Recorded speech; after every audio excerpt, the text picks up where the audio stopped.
Olá, alunos do CTL Online, tudo bem com vocês? Hoje nós vamos tratar de uma primeira parte, a evidência médica da morte de Jesus, baseado em João capítulo 19, verso 17 ao 37. E na próxima aula, tudo dando certo, nós vamos falar sobre as evidências históricas da ressurreição de Jesus. Esses dois temas são muito importantes, porque são alvos de debates no mundo acadêmico por pessoas que são, por exemplo, ateus, que não acreditam nem na morte nem na ressurreição de Jesus. E como a morte e a ressurreição de Jesus fazem parte do relato do Evangelho de João, então eu quero encerrar esse módulo de Novo Testamento, Evangelhos, Mateus, Marcos, Lucas e João, especificamente João, falando sobre a evidência médica da morte de Jesus e a evidência histórica da ressurreição. Para falar sobre a evidência médica da morte de Jesus, nós vamos pensar em João capítulo 19, verso 17 até o 37, tá bom? Então eu convido você a abrir a sua Bíblia para você acompanhar com a gente esse estudo. João 19, 17 ao 37 diz: E levando ele às costas a sua cruz, saiu para o lugar chamado Calvário, que em hebraico se chama Gólgota, onde o crucificaram, e com ele outros dois, um de cada lado, e Jesus ao meio. Pilatos, diz o verso 19, escreveu também um título e pô-lo em cima da cruz, e nele estava escrito: Jesus Nazareno, Rei dos Judeus. Muitos dos judeus leram esse título porque o lugar onde Jesus estava crucificado era próximo da cidade e estava escrito em hebraico, em grego e em latim. Diziam, pois, os principais sacerdotes dos judeus a Pilatos: Não escrevas Rei dos Judeus, mas ele disse: Sou Rei dos Judeus. Respondeu Pilatos: O que escrevi, escrevi. Tendo, pois, os soldados crucificado a Jesus, tomaram as suas vestes, fizeram 4 partes, para cada soldado uma parte, e também a túnica. A túnica, porém, tecida com tecido de alto a baixo, não tinha nenhuma costura. Disseram, pois, uns aos outros: Não a rasguemos, mas lancemos sorte sobre elas, para ver de quem será. Isso foi assim para que se cumprisse a escritura que diz: Dividiram entre si minhas vestes, e sobre a minha túnica lançaram sortes. Os soldados, pois, fizeram essas coisas. E junto à cruz de Jesus estavam sua mãe, a sua irmã, Maria, mulher de Clopas, e Maria Madalena. Ora, Jesus, vendo ali sua mãe, que o discípulo a quem ele amava estava presente, disse à sua mãe: Mulher, eis aí o teu filho. Depois disse ao discípulo: Eis aí tua mãe. E desde aquela hora o discípulo a recebeu em sua casa. Depois, sabendo Jesus que já todas as coisas estavam terminadas, para que a escritura se cumprisse, disse: Tenho sede. Estava, pois, ali um vaso cheio de vinagre, e encheram de vinagre com uma esponja, e pondo-a no sopo, lhe achegaram à boca. E quando Jesus tomou o vinagre, disse: Tetelestai, ou seja, está consumado. Inclinando a cabeça, entregou o seu espírito. Os judeus, pois, para que no sábado não ficassem os corpos na cruz, visto como era a preparação, pois era o dia de sábado, o grande dia de sábado, rogaram a Pilatos que lhe se quebrassem as pernas e fossem tirados. Foram, pois, os soldados e, na verdade, quebraram as pernas ao primeiro e ao segundo que com ele fora crucificado. Mas vindo a Jesus e vendo-o já morto, não lhe quebraram as pernas.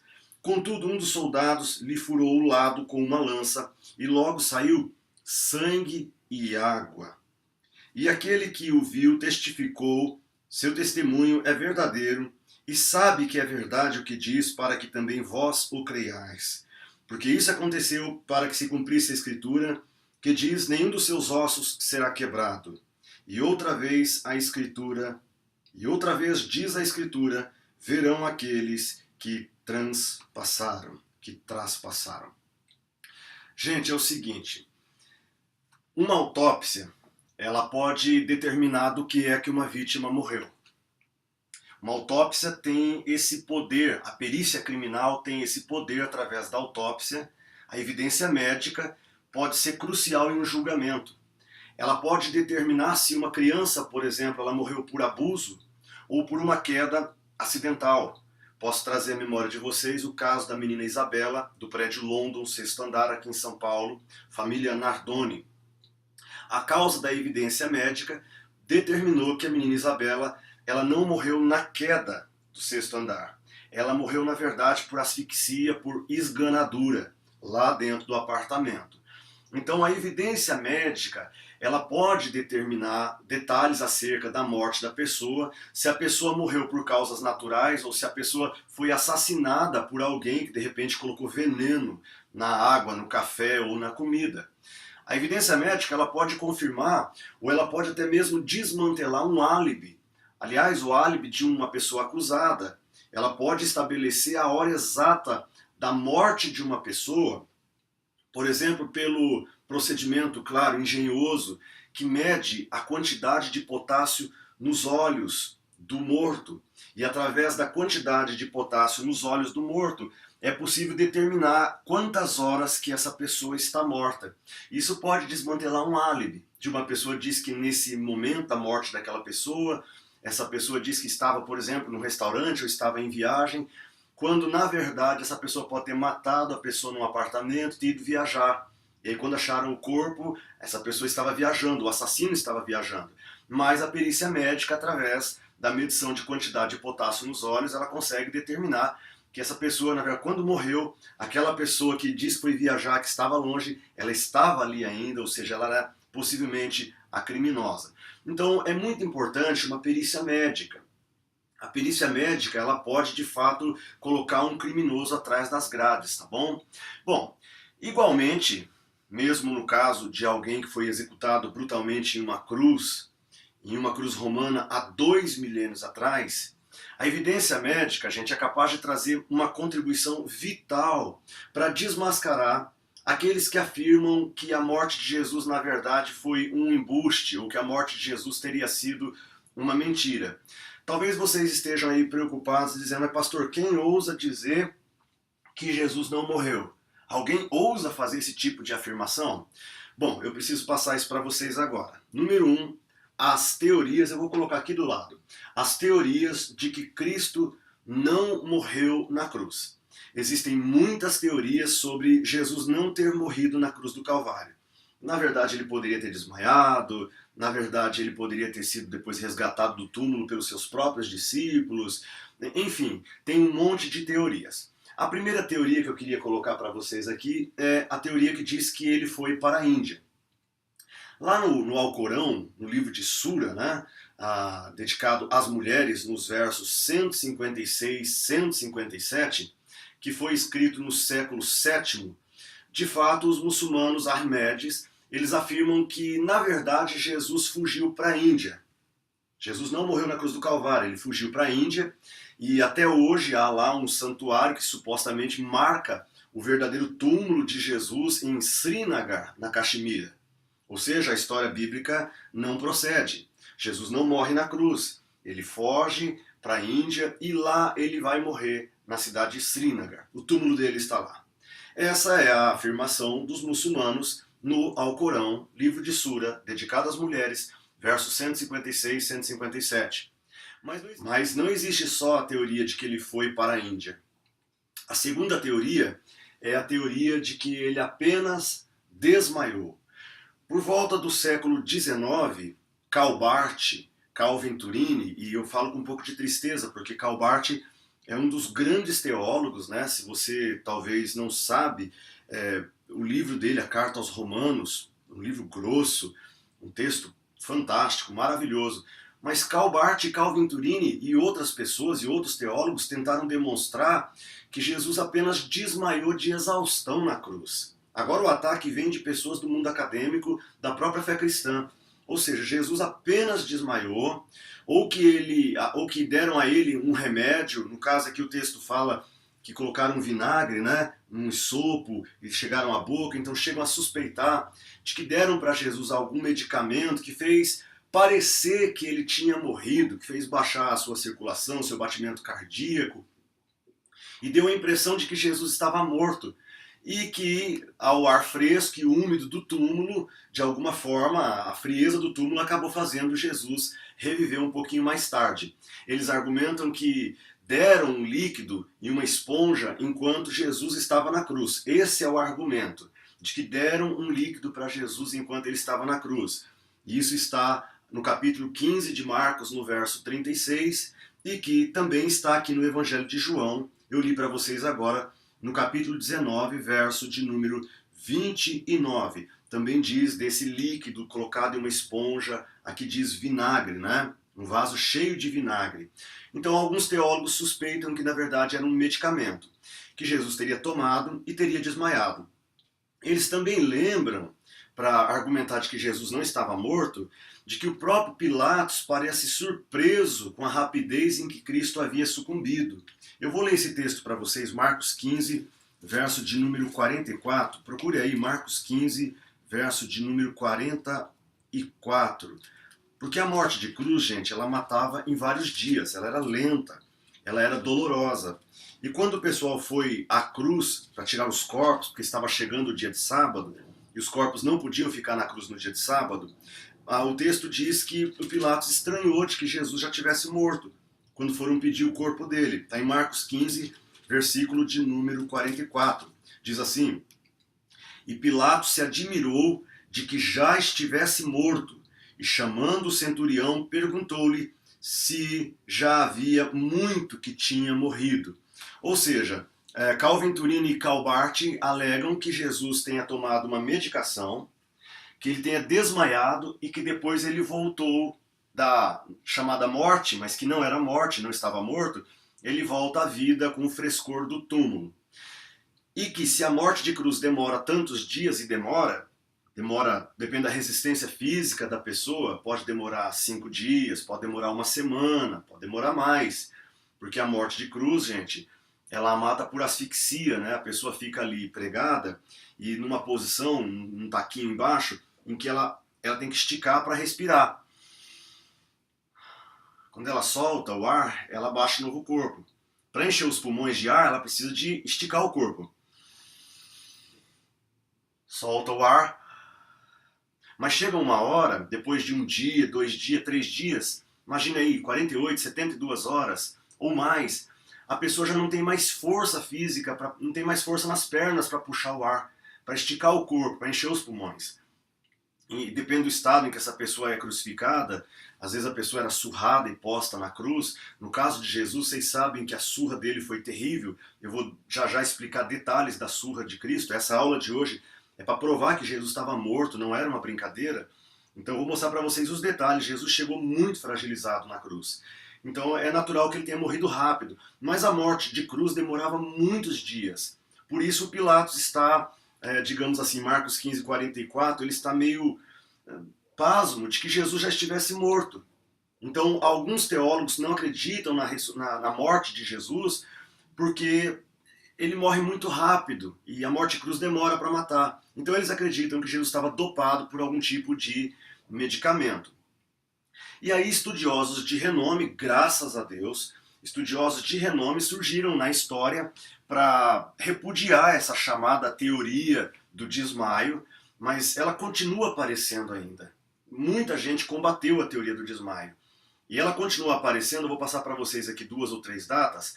Em 1972, Donovan Joyce trouxe de volta a teoria do desmaio, em 72. Trouxe de volta essa teoria do desmaio. Em 1982, 10 anos mais tarde, Michael e Richard e um outro chamado Henri, eles escreveram um livro chamado Holy Blood, Holy Grail, onde eles acrescentam a ideia de que Pôncio Pilatos foi subornado para que deixasse que o corpo de Jesus fosse tirado da cruz antes de estar morto, gente. Entenda isso. Ele sugere, o Michael, o Richard e o Henri, eles sugerem nesse livro, Holy Blood, Holy Grail, eles sugerem que o Pilatos está subornado. Ok? Então Jesus é tirado da cruz sem estar morto. Jesus é tirado da cruz sem estar morto, portanto, essas evidências, essas teorias, elas apontam que Jesus não morreu. Ou ele foi para a Índia, para Caxemira, ou ele foi tirado da cruz por um suborno que pagara Pôncio Pilatos, mas foi tirado vivo, para que depois soasse que ele ressuscitou e venceu a morte. Eu falei 72, 82, e também preciso destacar para vocês que em 1992, uma estudiosa australiana chamada Barbara Turing, a Bárbara, ela causou uma agitação muito grande, trazendo novamente um livro respaldado inteirinho na teoria do desmaio. Como um mito, como um mito urbano, infelizmente, a teoria do desmaio, ela continua a florescer, ela continua aparecendo. Então eu passei no número 1, a teoria de que Jesus teria ido para a Índia, que é uma teoria muçulmana, que está lá no Alcorão. Número 2, uma teoria chamada teoria do desmaio, de que Jesus não morreu na cruz, ele apenas desmaiou. Terceiro lugar, existe uma outra teoria também, gente, de que Jesus foi para o Egito. Essa teoria de que Jesus foi para o Egito, ela surge em 1929 por D.H. Lawrence. D.H. Lawrence, ele desenvolveu esse tema numa história curta de proporções, onde Jesus fugiu para o Egito. Lá no Egito ele se apaixonou por uma sacerdotisa chamada Ísis. Então Jesus se apaixona pela sacerdotisa Ísis, ele se casa com ela e ele vai inclusive ter uma filha. Eu acho que é a partir dessa história, essa história de uma fuga de Jesus, que eu acredito que o Dan Brown também escreve o Código da Vinci, onde ele diz que Jesus foge para a França e que Jesus ele se casa e ele tem uma filha, a filha dele, a Sara. E aí começa toda a perseguição da igreja sobre o Santo Graal. Toda a história do filme Código da Vinci estaria baseado nisso. Bom, e aí, gente? As evidências, o que determinam as evidências? Teria Jesus fugido para a Índia? Teria Jesus, na verdade, sido tirado vivo da cruz? Há alguma pessoa que já saiu viva da cruz? Alguém já escapou historicamente de uma crucificação e desceu vivo da cruz? Existem evidências de que alguém desceu vivo da cruz? Há alguma possibilidade de um suborno? Quais são as evidências? O que aconteceu de fato naquela tarde em que Jesus de Nazaré morreu na cruz do Calvário? O que aconteceu nas horas que antecederam a crucificação de Jesus de Nazaré? Ou teria Jesus morrido de asfixia em poucas horas? Existe alguma possibilidade de que Jesus de Nazaré tivesse sobrevivido àquela cruz do Calvário? Muito bem, esse é o nosso assunto. A partir de agora eu vou descrever para vocês uma segunda parte da nossa aula, que são os eventos básicos, vou colocar aqui para vocês, os eventos básicos que culminaram na crucificação de Jesus. Tudo começou logo após a última ceia. Em seguida, Jesus foi com seus discípulos para o jardim do Getsemane, onde ele orou a noite inteira. E a partir daquele momento onde Jesus ora a noite inteira, ele se submete a um estresse psicológico muito forte. Um estresse psicológico muito forte. Vamos lá. Então eu vou trabalhar com vocês o que acontece com Jesus de Nazaré quando ele está lá no Monte das Oliveiras. Antevendo o que aconteceria com ele no próximo dia, o sofrimento que ele teria que passar. E vamos lembrar que Jesus, como ser humano, porque era ser humano, 100% humano, 100% divino, mas como ser humano, Jesus sabia muito bem que o que ele passaria nas próximas horas seria algo muito difícil. A Bíblia diz que quando Jesus está no Getsemane orando, diz que ele se angustiou com angústia de morte. Então nós podemos perceber que nessa oração de Jesus, onde ele se angustia, nós percebemos que Jesus está, em primeiro lugar, vivendo um momento de estresse psicológico muito grande. O que aconteceria no próximo dia seria algo muito sério. Os evangelhos nos contam que Jesus começou a suar gotas de sangue. Você já ouviu essa expressão, gotas de sangue? Talvez alguém diga assim, isso é exagero. Aliás, por muito tempo, quando nós líamos na Bíblia que Jesus, quando orava no Getsemane, e ele se angustiou, e ele suou gotas de sangue, muitas pessoas acreditavam que isso era impossível, que os crentes mentem, que o cristianismo é uma grande farsa. Ninguém pode suar gotas de sangue. Bom, Os evangelhos nos contam que ele começou a suar gotas de sangue. Talvez alguém diga assim, isso é exagero. Isso não é mero produto da imaginação, pastor Rubens? E a resposta para você, aluno do CTL, não é nenhuma coisa da imaginação. Na verdade, essa é uma condição médica. Por isso a aula se chama Evidências Médicas da Morte de Jesus. Essa é uma condição médica de alto grau de estresse psicológico que se chama hemaditrose ou hematidrose. Você pode pegar um dicionário de terminologia médica, se você que está assistindo essa aula está fazendo, por exemplo, medicina, ou se você está fazendo biomedicina, ou se você está fazendo um curso de enfermagem e você tem que comprar dicionários de anatomia, dicionários de terminologia médica. Essa não é uma conversa do pastor Rubens. Isso não é algo que eu criei, que eu inventei. Vá lá no dicionário de terminologia médica e procure o que é uma hemaditrose. Você vai entender o que é uma hemaditrose. O que Jesus está sentindo lá no dia em que ele ora no Monte das Oliveiras, no Getsemane, a angústia que ele sente, que ele sua gotas de sangue, a medicina explica isso, é hemaditrose. O que é uma hemaditrose? Talvez você esteja perguntando aí na aula o que é uma hemaditrose. Então eu vou colocar as palavras de um doutor, de um médico, para que não soe que nós, crentes, é que estamos criando, inventando uma resposta. O que é uma hemaditrose? O Dr. Alexander Metrel, médico, doutor em engenharia, cientista, pesquisador, professor na Universidade da Califórnia. Aliás, ele é autor de 5 livros científicos na área de medicina. É dele essas palavras, abre aspas. O que acontece é que a ansiedade, a angústia extrema, ocasiona a liberação de produtos químicos que rompem os vasos capilares nas glândulas sudoríparas e, em consequência, essa glândula, ela sangra um pouco. E o suor, ele acaba brotando com um misto de líquido de suor com o sangue das glândulas sudoríparas que se romperam. Não estamos falando de uma grande quantidade de sangue, uma quantidade bem pequena. O efeito disso é que a pele fica muito frágil, gente. De modo que quando Jesus foi açoitado pelos soldados romanos no dia seguinte, a pele de Jesus devia estar muito sensível.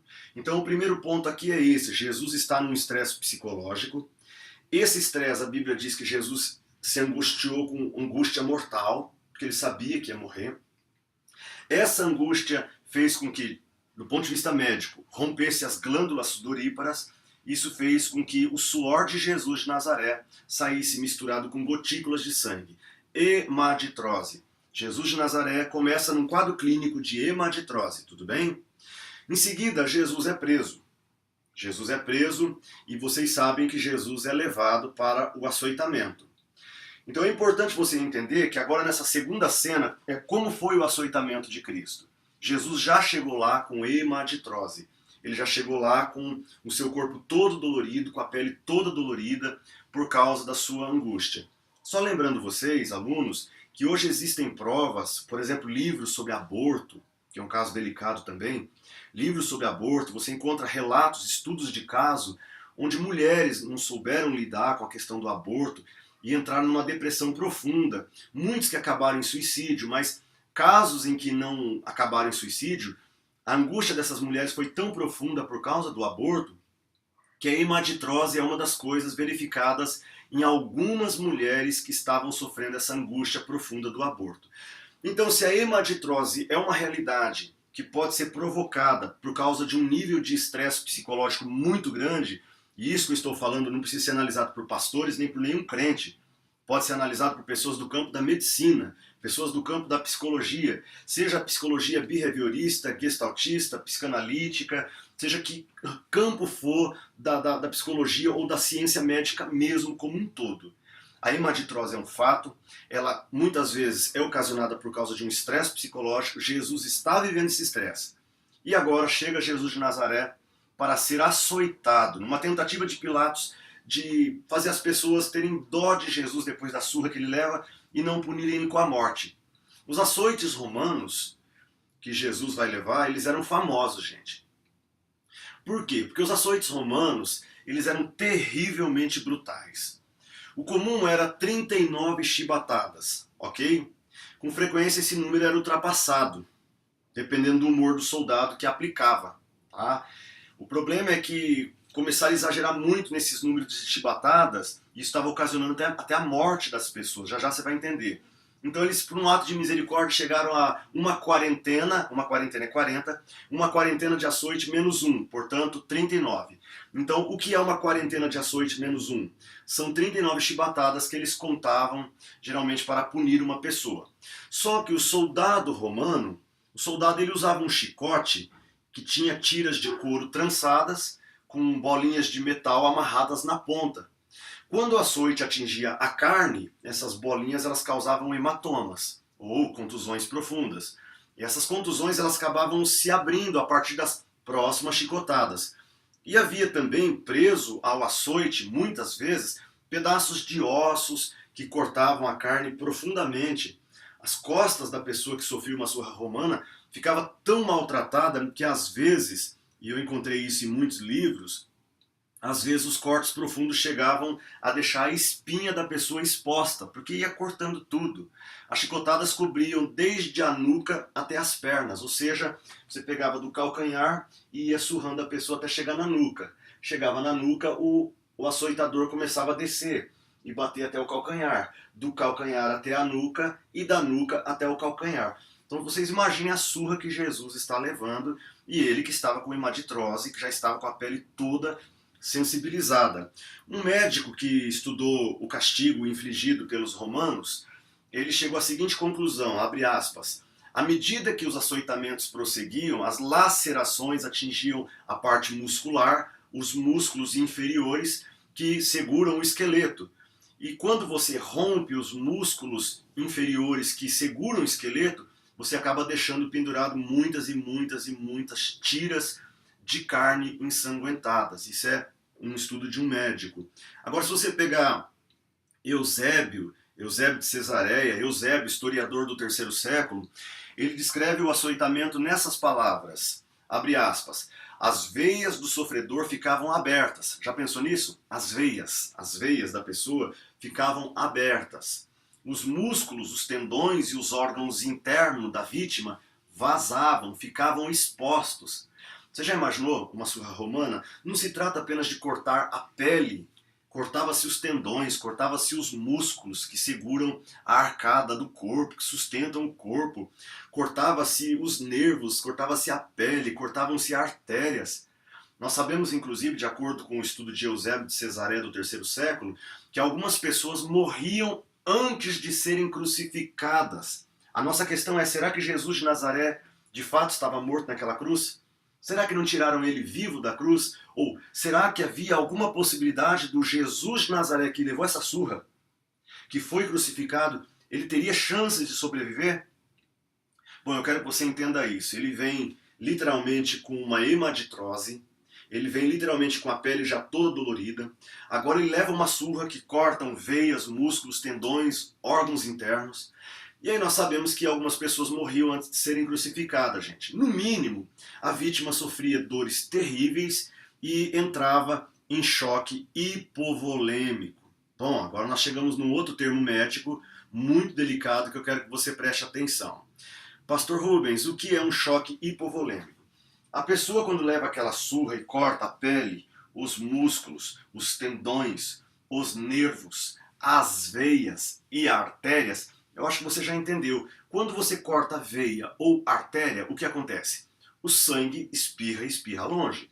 Então a cena do açoitamento romano, no poste romano, quando alguém era surrado ali, e Jesus foi, as pessoas geralmente entravam em choque hipovolêmico. Então nós já passamos aqui para vocês que Jesus passa por uma hemaditrose, que é o rompimento das glândulas sudoríparas, que faz com que gotículas de sangue saiam misturadas ao suor. Jesus é trazido ao poste romano, ele leva a surra no molde romano, ele é duramente castigado, e Jesus tem certeza disso, ele tem os seus nervos, tendões, pele, músculos, Jesus tem suas costas retalhadas, suas pernas, e ele tem veias e artérias cortadas com certeza pelo azorrague, pelo chicote com lasquinhas de ossos e chumbo na ponta. Isso corta e corta muito, gente. Surra romana, estude isso, alunos do CTL.